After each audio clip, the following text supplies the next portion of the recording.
Stay tuned for tonight's adventure with the Fat Man. Okay, here we go.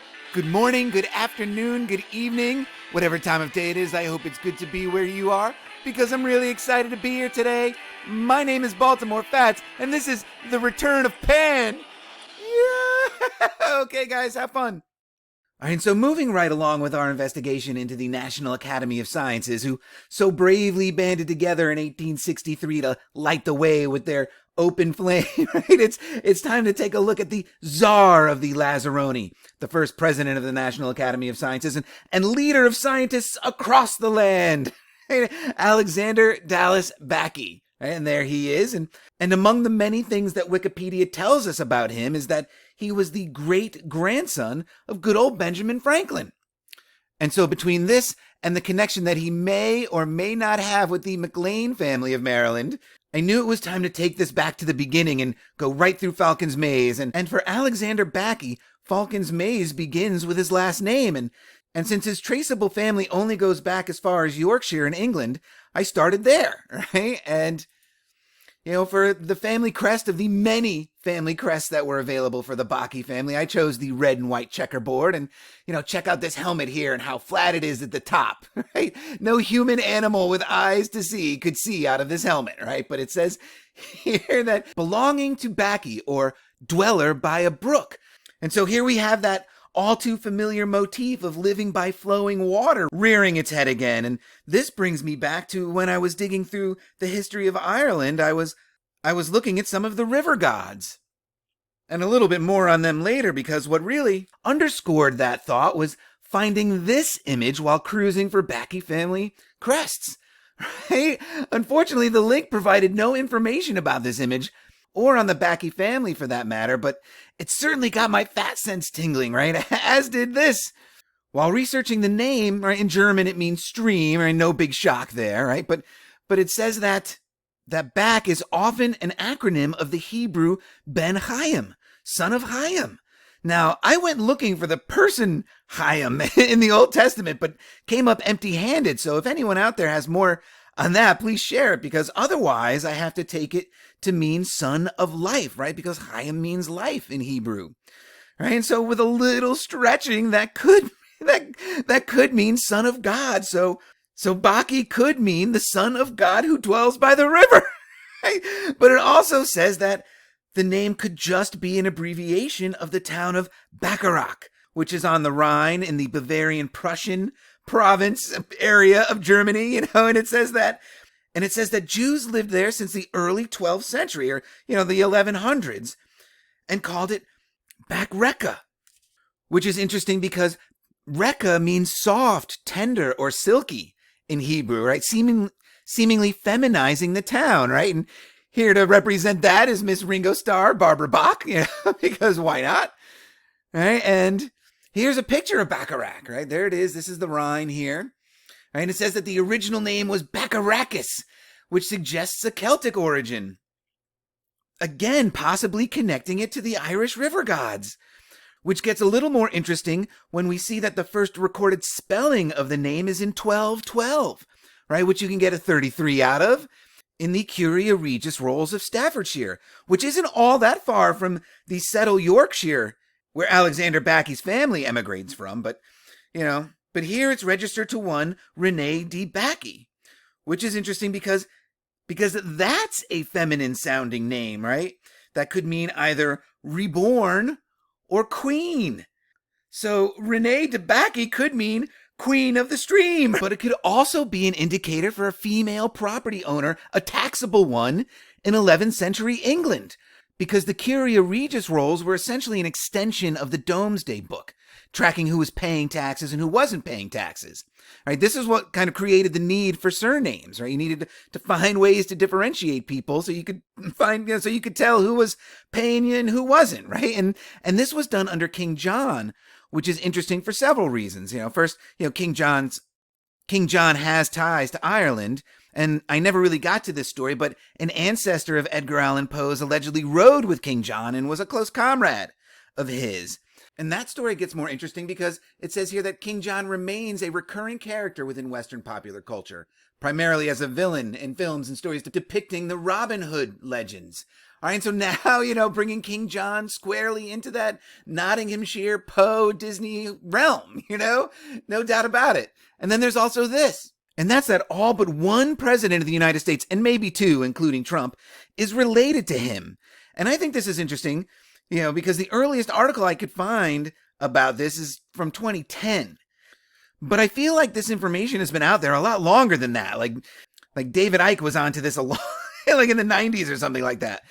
And that by attributing this discovery to a 12-year-old girl is kind of like this giant troll job from the gatekeepers, right? Especially because I wonder, why wouldn't you bring it back further? Why stop at John? Because here's his family tree, right? And we find him down here in the lower right-hand corner, just 4 steps removed from the man himself, from William the Conqueror, making him William the Conqueror's great-grandson. So therefore, if all of these presidents would be related to John, they would be related to William the Conqueror too, right? The original bad boy Billy, right? That's really unbelievable. Why stop with John? Does connecting all the presidents to William the Conqueror somehow make the idea that America isn't an independent republic and still a part of the British Empire a little too real compared to King John, right? Who doesn't have the greatest reputation among historians. But one interesting thing about King John, and I decided to change him to Johnny Rotten for this, right, is that he issued money. Little silver pennies about the size of the modern day euro cent. And I know this because I just happen to have a euro cent, right? And this is about the size of an American dime too, but I just wanted to show the detail on this euro cent here, right? This is a tiny, tiny coin, right? And on it they have 6 arrows crossing under or behind the globe, right? And the thing about it is, look at the detail on this globe. What are they showing us here, right? Because this certainly doesn't look like the globe as it's presented to us, right? I mean, unless, is this America over here and like down here is Florida? And then is this Africa? Or what is this, right? And at the top, look, it kind of looks like it has like the hollow earth thing at the top. I mean, given this technology, if you could put this kind of fine detail on a coin so small, why not make an actual representation of the globe? Why have it be so different looking? I get, the longitude and latitude markings, but this, otherwise there's some weird markings on here that don't bring to mind the globe to me, right? So that's crazy. But even crazier is all the detail that's on the King John silver penny. Right, here we get a closer look at that, and here's King John staring at us from one side of it, and you have to remember this is a really tiny, probably hand-stamped silver coin, right? And this is, I think, like a really astounding amount of detail for something that was, probably really made very quickly. We have the cross and the quatrefoil patterns on this side, and I have no idea what language this could be, or is that numbers? I don't know. And so the thing about these coins is that they were regionally made, right? And no 2 die casts were the same, or however they made these, mold or stamp or whatever, right? So there are variations, right? And so we have this variation here, right? And this one. Look at the unibrow on this one. And we have this one here, but when I was looking at these, they all kind of started to look very familiar and to me. And then especially this one. Look at this one. And this one maybe looks this way because it's a little more worn. I don't know. But what they were reminding me of were of like the Green Man or Pan, And so, I kind of did this and, could King John have been a Green Man? And this is a more honest representation of who he may have been, and that William the Conqueror and that bloodline has some sort of tie to supernatural forest or water creatures. I don't know, but it's certainly fun to think about, right? And so I looked up Pan, and this is actually on the Pan page from Wikipedia. It says that these are representations of Pan on 4th century BC gold and silver. So the same type of coins, and I bet similarly sized, like dime sized. Look at the detail on these. And they want to say, and gold is a softer metal than silver, I believe, right? And they want to say that this is some 1600 years before these were made. If these were made in the 1100s or very early 1200s, I don't think so. I mean, there's something wrong with that story. Look at this detail. Were they making coins with that kind of detail? 1500 years before they were making coins like these? But this guy here, he really reminds me of this guy, right? The goat-headed Baphomet with the long face, right? Long bridge of the nose here, these kind of like lips and the beard, right? I don't know. But for whatever reason, this all makes my brain want to tie it more closely to the Bacchae family because of this image and the name being so closely associated with Bacharachus, which most probably was named after Bacchus and who has a close relationship with Pan. Right here we have a statue of Bacchus and Pan, closely related in several myths, and who knows, may have actually been one and the same. And of course, this brings me to all the pagan Roman imagery I find all around Baltimore.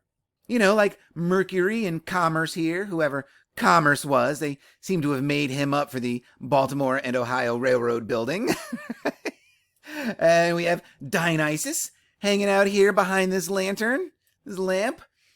We have a nice Greco-Roman figure, female figure here. And these are just a small sampling. I have a dragon on top of this guy's helmet here. He's a fierce-looking beast. Now, this is a building I've never shown on my show before because it needs an episode all its own, but I just wanted to show this here. Look at the Green Man figures in here. This is really insane, this building. All right? And of course, my favorite one, who I call Baal here, but could this actually be King John or a representation of Pan, who is King John? And could Pan have been Bacchus, who is Dionysus? And all of this weird Roman imagery and weird pagan imagery that I'm finding all over the city? I don't know. Right? And just to give you an indication, right, this is him here, just to give you an indication of how creepy this really is. I mean, here he is. This is the doorway, or actually now it's a window, but at one time was a doorway. He's just looking straight down at the street. It's really creepy. You just walk by, or if you happen to stand under this, he is staring down directly at you. All right? I mean, that's how creepy Baltimore is. And so all of this has the story going right back to where it all began. And that was when I started documenting Baltimore within the context of the mud flood. It didn't bring me to Tartaria. It brought me right to the pagan Romans and the British Empire. Before I close this one out, there was another mint of the King John penny, and this one out of Ireland, and it looked like this. Check out King Johnny's Baphomet Pan face sticking out of this pyramid here.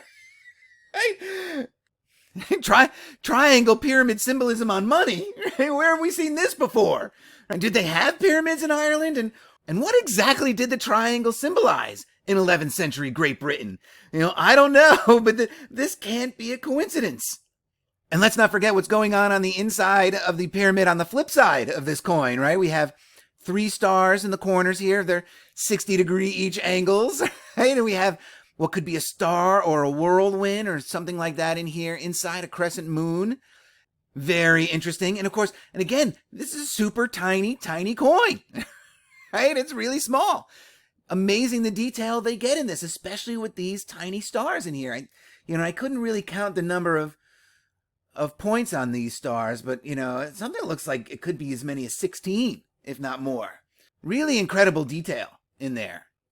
And of course, this also brings to mind all the triangle symbolism we're seeing within the pandemic, and of course with Delta and Pfizer's logo being the 2 triangles, and and who knows, maybe one of the things that actually connects the British and Roman empires here and other areas of the Middle East is the presence of these guys in Baltimore. With their intersecting triangles and their hexagon and their ties to banking and who knows what else, I don't know, but maybe we'll find out. And so it's been a while since I put a cherry on top of an episode, and so I wanted to do that here today. Because when I was looking through these photos to bring up, some interesting images from Baltimore, I came across this picture, which is one that I actually took while I was working at the record store one day. We got this book in. It says, "What will you create? Drawing with the 3Doodler." Right, so it's like a 3D hot liquid glue pen. And look at what they built on the cover of here. This giant cathedral, right? And all this talk about how, they can't and don't build cathedrals like that anymore. And why not? And so forth. And I thought this was really amazing because, of course, I certainly believe that they can build these cathedrals if they wanted. They just don't need to. Right? I mean, if this type of cathedral could be replicated with a 3D hot wax gun, and us not having an understanding of exactly what technology in the private sector is like, or what kind of technology they had in the past even, and how they did actually build these massive cathedrals in the 11th and 12th centuries, right? I mean, I don't know. I have a lot of fun with that thought. So anyway, just because you don't know the truth doesn't mean you can't have fun with the lies, right? And so until the next one, cheers, guys.